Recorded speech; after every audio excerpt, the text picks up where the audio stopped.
You know, sometimes a building is so much more than just concrete and stone. It can be a final statement, right? A whole lifetime of ideas, all boiled down into one single monumental form. Today, we're going to explore the last great work of a truly visionary architect, a building that was designed for millions of people, but finds its real power not in noise, but in silence. So those are the words of the rector of the Shrine of Fatima, talking about the architect Alexandros Tombazis. And that's a pretty powerful thing to say, isn't it? It's this idea that a person can build a legacy so profound that it literally becomes part of a place that has global significance. And this is the man himself, the brilliant Greek visionary Alexandros Tombazis, who just passed away in June 2024. We're going to take a look at what might just be his greatest legacy, the Basilica of the Most Holy Trinity at Fatima. This was a project that would completely redefine what a modern sacred space could be. Okay, so to really get why this building was even necessary, we have to go back in time. The Shrine of Fatima in Portugal, well, it's one of the most important Marian shrines in the entire world. But its own incredible success created this massive challenge, both logistically and spiritually. Every single year, up to 5 million people make the pilgrimage to Fatima. Just let that number sink in. That's more than the entire population of New Zealand showing up to one single site. The existing buildings, well, they were just buckling under the weight of all that devotion. So the original basilica, which was consecrated back in the 50s, was absolutely beautiful, but it was small. By the 1970s, it was totally clear that on big feast days, or even just regular days, the space was just overwhelmed. People needed shelter from the sun, from the rain, and a place where they could all worship together without being crushed. And making this happen took decades. I mean, this was not something that happened overnight. The need was first identified way back in the 70s, but an official competition to find a design didn't even launch until 1997. Tombazis' idea was chosen a year later, but the new basilica wouldn't open its doors until 2007. This was a marathon, for sure, not a sprint. So what was Tombazis' big winning idea? Well, it wasn't just about building a bigger church. It was about a completely different philosophy of what a sacred space could be in our modern world. He had a name for it: the architecture of silence. And to really get his vision, you just have to see the contrast. On the one hand, you have traditional churches, which are often incredibly ornate, just full of gold and carvings and details everywhere. Tombazis, though, he went in the complete opposite direction. He wanted to strip away all that visual distraction, to create a space for pure, simple contemplation. Now, this shift in style wasn't just about what looked cool. It was actually rooted in a major evolution in theology. The Second Vatican Council, back in the 1960s, called for worship to be more communal, more participatory. And to do that, the architecture itself had to change, moving the altar to the center and designing these circular spaces that brought people together, instead of keeping them separate from the ceremony.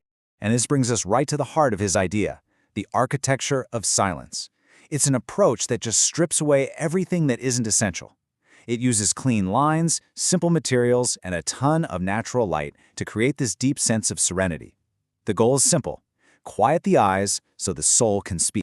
Okay, so the philosophy was clear, but the challenge was translating this vision of silence into a massive structure that could hold nearly 9,000 people.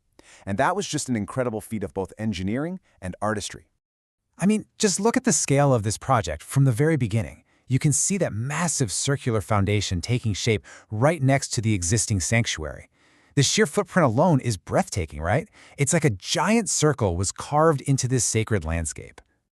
So the final count wasn't quite 9,000, but an incredibly precise 8,633 seats. And the architects actually rejected the idea of adding more standing room because they wanted every single person to have a comfortable, dignified, and accessible experience. They even included dedicated spaces for those with disabilities.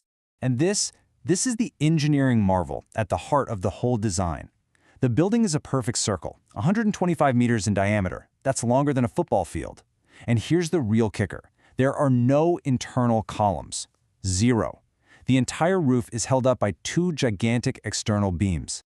And the result of that incredible engineering is this absolutely vast and uninterrupted space. It doesn't matter where you're sitting among those thousands of worshipers, your view of the central altar is completely clear. It creates this powerful sense of shared community, of shared focus. But hold on, minimalist does not mean boring.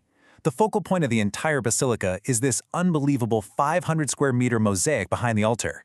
It's made of gilded terracotta, and it shows a scene from the Book of Revelation. It gives you this one powerful point of visual and spiritual meditation in a space that is otherwise incredibly serene. So we've got the philosophy, we've got the structure. But how do all these different pieces come together to actually shape the experience of a visitor? How does the architecture itself guide your sense of devotion?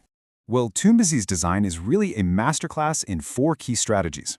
First, you have brightness, using all that natural light to uplift you.